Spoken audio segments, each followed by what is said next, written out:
E aí, tudo bem? Meu nome é Miguel, você está no canal Visão de Jogo e hoje eu gostaria de falar um pouco sobre a tão esperada convocação da seleção brasileira, meus amigos. O Ancelotti chamou os 26 nomes finalmente que disputarão a Copa do Mundo pelo nosso Brasa e finalmente também tem Neymar nessa lista, né? Finalmente o brasileiro foi convocado, né, depois de muito tempo. Quero falar sobre isso, como o Ancelotti coordenou, controlou essa situação do Neymar para não deixar também tão fácil. Acho que ele também pôde fazer a gestão dessa situação com muita esperteza para que assim conseguisse tirar o melhor do jogador. Mas enfim, vamos do começo, né? Gostaria de falar aqui sobre as coisas que me surpreenderam ou que simplesmente quero passar minha opinião, porque, como eu disse no título do vídeo, para mim não tem nenhum absurdo, tá? Ninguém que você olhe e fala, nossa, cara, esse cara é impossível não tá na Copa, ridículo, não sei o quê. Eu vi que muita gente estava querendo o Thiago Silva, né? Thiago Silva acho que seria uma peça muito interessante, mas, bom, não foi. Achava difícil também, sinceramente, o Ancelotti convocá-lo. E inclusive foi o que me surpreendeu muito nessa convocação, que foi, acho que para todo torcedor brasileiro, né, que foi a convocação do Everton do Grêmio. Não por ele ser um mau goleiro ou algo assim, mas, cara, o Ancelotti já está há um ano na seleção e até agora ele não tinha sido chamado. Já foi chamado Bento, já foi chamado Hugo Souza, claro, Alisson e Ederson, mas o Everton em si realmente não tinha sido chamado em momento algum, né? 24 dos 26 nomes tinham sido chamados, somente o Everton e Neymar, que não tinham sido chamados anteriormente. Mas assim, o Neymar a gente meio que já esperava, né? Que não seria nenhuma coisa esquisita se fosse chamado na última convocação. O Ancelotti reforçou isso em todas as oportunidades em que ele não foi chamado.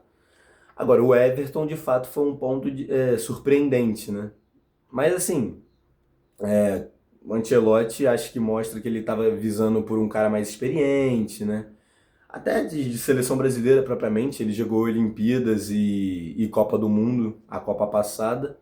Então, assim, falou ali até na coletiva que era um cara, assim como o Neymar, que não precisava demonstrar nada, né? Só a experiência dele ali já era o suficiente para ele estar lá.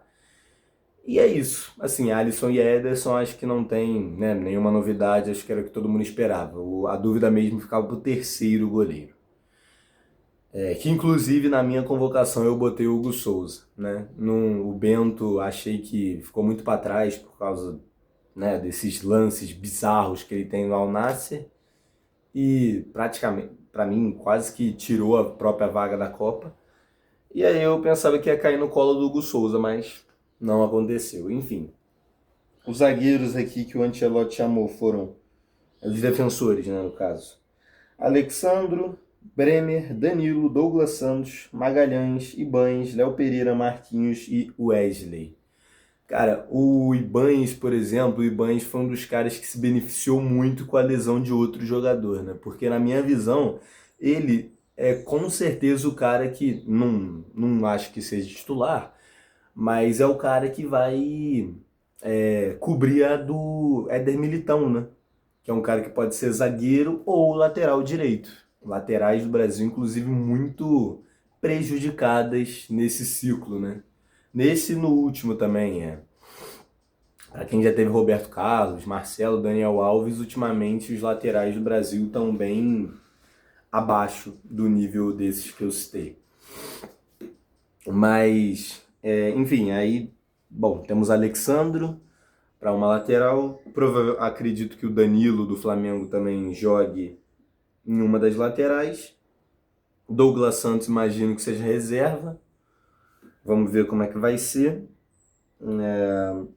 Acho que o Magalhães, Marquinhos e o Wesley, acho que o pessoal já esperava que estaria na Copa, né? E o Bremer, cara, o Bremer, ele foi outro que evoluiu, foi um dos, né? Que evoluiu nesse final do ciclo, né? Jogou bem, jogou muito bem contra a França, ali naquele final quando ele entra, e é um cara que deu um passo à frente, né? Eu não acho que ele estaria na convocação se ele não tivesse dado esse passo à frente nos últimos amistosos da seleção brasileira, tá? Aí, Léo Pereira, muita gente questiona, mas, bom, não, sinceramente eu não tenho muito o que dizer a respeito dele. Acho um bom zagueiro, mas, bom, se cada um tem a sua opinião, né? Teve gente que questionou muito, inclusive disse que o Thiago Silva poderia ter ido no lugar dele, mas, bom, não aconteceu, né? Aí Marquinhos Wesley, né? Tá, falei tranquilo. E é isso. De defensores é essa a minha opinião. Alexandre e Danilo, assim, cara, eu acho uma pena porque, não falando mal do jogador ou algo assim, mas eu acho que são dois jogadores que não apresentam um nível tão alto de futebol quanto para ser titular da seleção quanto seria necessário de fato. Mas bom, é o que tem, né? É o que tem, a gente não tem laterais muito bons nesse ciclo e vamos ver como é que vai ser. Eu espero muito do Wesley, tá, cara? O Wesley, que é um lateral mais ofensivo tal, que sobe, e esses dois, o Alexandre e o Danilo, são muito mais defensivos. Então, de repente, se manter o Danilo na direita jogando próximo aos zagueiros e deixar o Wesley subir, de repente pode ser uma boa estratégia do Ancelotti para surpreender o adversário, enfim. Aí os meio-campistas: Bruno Guimarães, Casimiro, Danilo, Fabinho e Lucas Paquetá. Assim, Guimarães e Casimiro, zero novidade, né? Agora, um que eu gostei muito foi o Danilo, cara. Se você voltar uns vídeos aqui no meu canal, você vai ver que eu falo muito bem sobre ele e sobre o Endrick, né? Depois daquele jogo lá do Brasil contra a Croácia, que foram dois dos caras que deram muitos passos à frente para mim. E mesmo que fosse a primeira convocação dele no ciclo do Danilo, cara, para mim não seria nenhum absurdo se ele fosse para a Copa. E eu fiquei muito feliz, tá? Eu fiquei muito feliz por de fato ele ter conseguido ir para a Copa, porque eu acho que é um grande jogador, tá? Acho que joga muito bem o futebol, se encaixou muito bem na seleção, que é o mais importante, porque acho que o que a gente mais precisa atualmente são jogadores que de fato se encaixem na seleção, né? Porque o que tem de gente que não consegue render a mesma coisa que rende no clube, na seleção, é um absurdo e é muito triste. Então a gente precisa de mais jogadores que, digamos que não sintam o peso da camisa, sabe? É claro, todo mundo sente peso da camisa, mas o cara que consegue jogar leve já sai muito na vantagem, né? E um desses caras que consegue jogar leve é o Danilo, do Botafogo. Aí o Fabinho, assim, alguém pode até ter ficado surpreso, algumas pessoas podem até ter ficado surpresas, né? Por conta da convocação do Fabinho, algo assim, mas cara, começou a chover aqui, eu não sei se está saindo no microfone, se estiver saindo peço desculpas. Mas assim, é um cara assim que é para fazer a do Casemiro, basicamente, entendeu? É para ser um volantão, né, mais defensivo, porque, por exemplo, Paquetá, Bruno Guimarães, não sei se o Danilo também, talvez. Cara, são caras que não são nem um pouco defensivos. De repente o Bruno Guimarães ali, mas enfim. Então, o Fabinho é basicamente substituto do Casimiro e é isso, né? É o cara que vai fazer o mesmo papel dele lá no meio campo. E o Paquetá. O Paquetá acho que também foi merecido, tá? Ele ficou fora da última convocação, mas eu acho que foi merecido sim. Claro que tinha outros nomes muito interessantes na lista também, mas também não acho nenhum absurdo ter convocado o Paquetá, porque tá jogando bem sim. Inclusive até se lesionou uns tempos atrás, né? Eu não acompanhei desde então, Mas, bom, jogou contra o Sport, aliás, contra o Vitória na derrota do Flamengo, então acredito que já esteja bem fisicamente, né? Finalmente os atacantes, a parte que todo mundo queria chegar na convocação, né? Endrick, e aqui eu paro aqui no primeiro nome, porque, cara, que felicidade, né? Que felicidade. Foi muito legal ver o povo brasileiro todo comemorando muito a convocação do Endrick, porque eu tenho certeza que estava todo mundo muito ansioso em descobrir se o Ancelotti ia de fato deixar ele só para 2030, porque teve uma entrevista dele onde ele fala isso, né? Ah, que o Endrick é um jogador muito bom para o próximo ciclo da Copa, e de fato. Eu vejo o Endrick, caso ele siga evoluindo, como uma das estrelas da Copa de 2030, uma das estrelas da seleção brasileira na Copa do Mundo de 2030, tá? Eu vejo ele assim, caso ele consiga seguir evoluindo muito bem.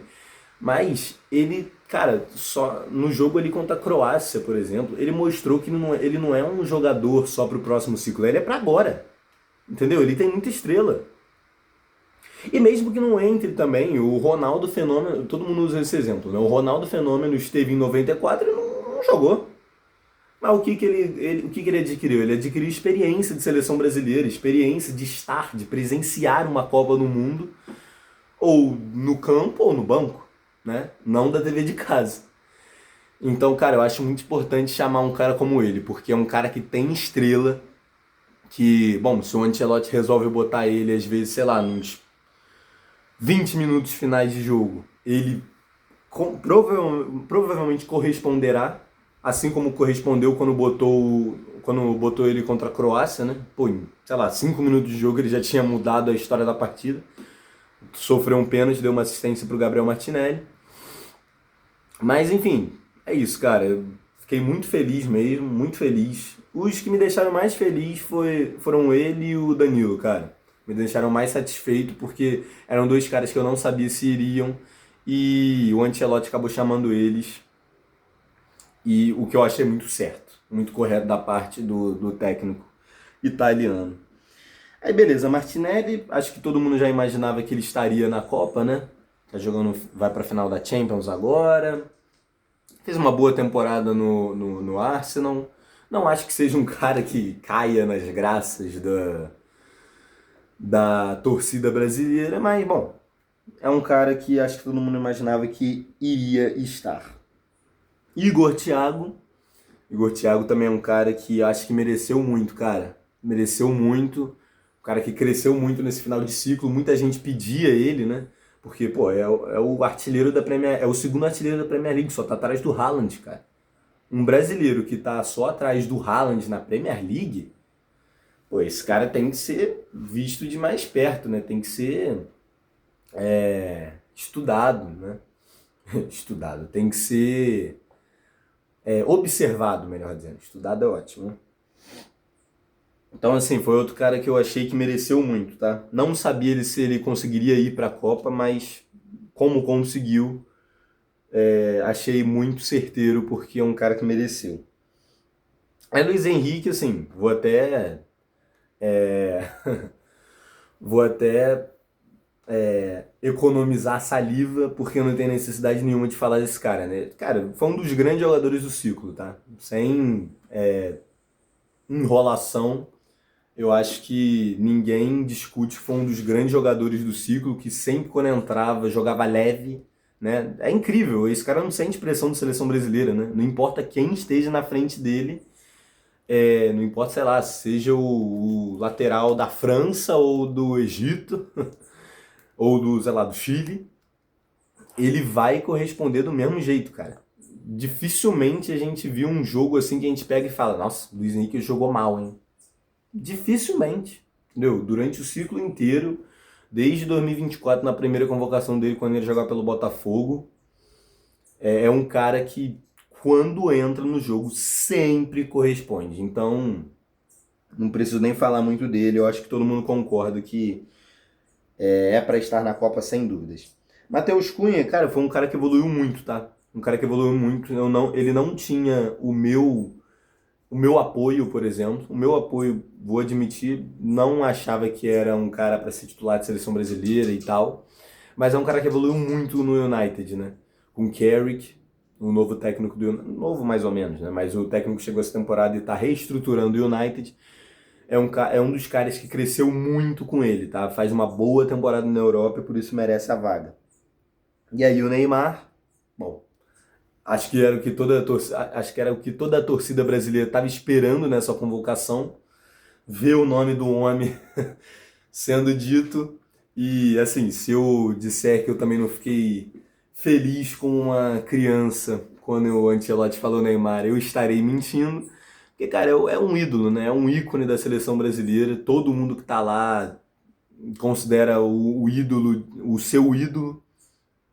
Inclusive no vídeo que ele postou assim, hoje há umas horas atrás, acho que foi hoje, ele mostrou uma ligação de vídeo que ele teve com o Rafinha, né? E o Rafinha, pô, em toda entrevista fala que ele é super fã do Neymar, que, pô, não pôde acreditar quando foi para a seleção brasileira e viu ele pela primeira vez, jogou com ele pela primeira vez. Enfim, é um fã que se tornou um amigo, né? Eu acho isso muito legal, dele ter feito a chamada de vídeo ali e tal, com o Rafinha. Sim, maneiríssimo, achei muito legal, cara. Então, assim, foi quase que um alívio da torcida brasileira ver o Neymar lá, né, cara? Foi quase um alívio, todo mundo naquele nervosismo de não ver The Last Dance do Neymar Júnior. Até o Fabrício Romano, se você segue ele tava postando muita coisa do Neymar.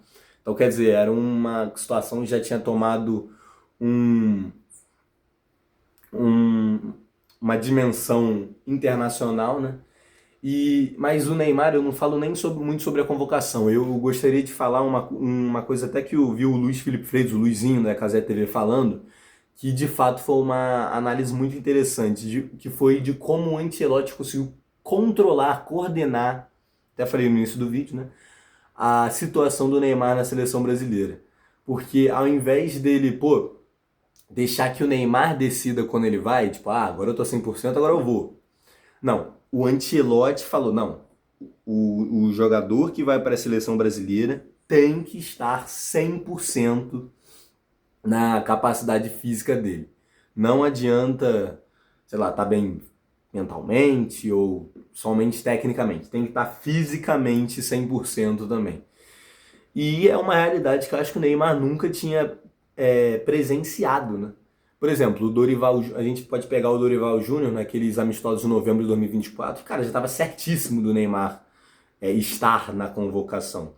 Só que aí ele se lesiona e aí a CBF já começa a planejar ele para os amistosos de março de 2025, contra, se não me engano, Colômbia e Argentina. Mas também não rola e aí, finalmente, quando ele está aparentemente apto para ir para a seleção brasileira, o Ancelotti não o convoca. E não foi uma vez, foi 3 oportunidades, pelo menos, entendeu? Em que ele estava apto, ou 2, não sei, em que ele estava apto para ir para a seleção brasileira, mas o Ancelotti, por opção técnica, não levou ele para os amistosos. Mas assim, ele sempre reforçou que se tem um cara que pode estar somente na última convocação, esse cara é o Neymar, né? Por conta da capacidade técnica, da liderança, da experiência dele, enfim. Mas, enfim, eu acho que foi uma coisa que ele manejou muito bem, né? Ele conseguiu, na minha visão, tirar o máximo do Neymar. Porque o Neymar realmente sentiu pressão de não estar na Copa. Ele falou, cara, eu vou ter que me esforçar. Porque ele não vai me botar assim, como qualquer outro treinador do Brasil faria. Entendeu? De ver que ele tá bem e já chamar ele para convocação. Então o Ancelotti acho que manejou isso muito bem e acho que a consequência dele ter feito esse teste, digamos assim, com o Neymar, é que o Neymar evoluiu muito. O Neymar evoluiu muito. Dificilmente você vê agora ele ficando fora de jogos por conta de carga excessiva, né, de controle de carga. Anteriormente, né, uns meses, você via que, sei lá, ele jogava dois, aí ficava fora de um, enfim, não conseguia manter uma sequência. E agora que a gente consegue ver que ele manteve uma sequência muito interessante de partidas no Santos e atuando bem. né, o que é mais importante, porque muita gente falava assim, pô, mas agora ele tá com condição física, mas não tá mais atuando bem. Né? Com o tempo ele foi voltando ao seu melhor nível, claro, não é o Neymar no auge, mas é um Neymar muito melhor do que no ano passado, por exemplo. Eu nem falei de Vinícius Júnior e Rafinha, né, mas acho que não precisa. Acho que o ponto principal desse vídeo eram as novidades, né, como o Danilo, o Endrick e principalmente o Neymar Júnior. Eu quis falar também sobre jogadores que eu acho que mereceram muito, né, como Luiz Henrique,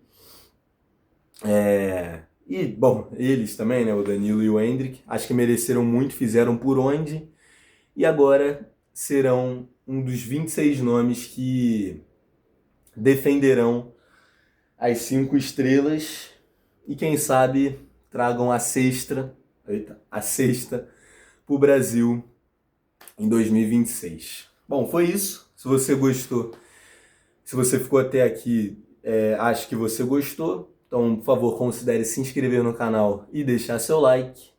É isso.